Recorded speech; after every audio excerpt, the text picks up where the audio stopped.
नुकतीच दिवाळी हा सण पार पडला आणि या दिवाळीनंतर आपण सर्वजण आपापल्या आयुष्यात बिझी झालो आहोत.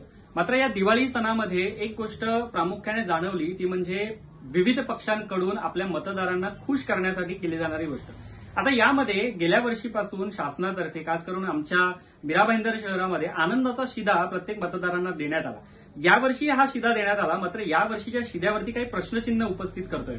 हे प्रश्नचिन्ह असे आहेत की हा आनंदाचा शिधा जो सर्वात सामान्य मतदारांना देण्यात आलेला आहे, खरं तर याच्यामध्ये पक्षपातीपणा करण्यात आला. आता पक्षपातीपणा म्हणजे काय, कुठल्या पक्षाचा संबंध नाहीये इथे. पक्षपातीपणा म्हणजे जो शिधा या लोकांना देण्यात आलेला आहे त्या सोसायटीमध्ये राहणाऱ्या घरमालकांना तो शिधा मिळाला आहे. म्हणजे जी मंडळी भाडेकरू राहत आहेत त्या भाडेकरूंना तो शिधा दिलाच नाही.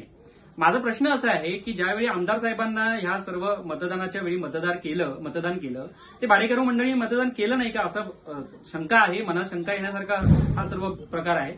दुसरी गोष्ट, हा ज्यावेळी शिधा देण्यात आला गेल्या वर्षीपर्यंत सरसकट सगळ्यांना दिला शिधा, मात्र यावर्षी एक गोष्ट नमूद करण्यासारखी आहे.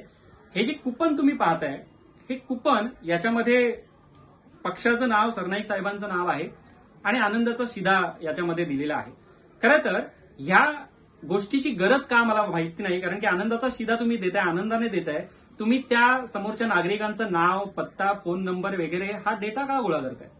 याच्या मागे काहीतरी गुपित दडलेला आहे असा माझा थेट आरोप आहे.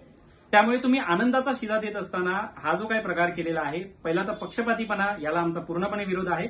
आणि दुसरी गोष्ट, हा जो काही प्रकार केलाय याला सुद्धा आमचा पूर्णपणे विरोध आहे. त्यामुळे सरकारने हा संपूर्ण प्रकार जो केलाय हा मतदारांना खुश करण्यासाठी आणि खास करून येणारी निवडणूक डोळ्यासमोर ठेवून केलेला आहे.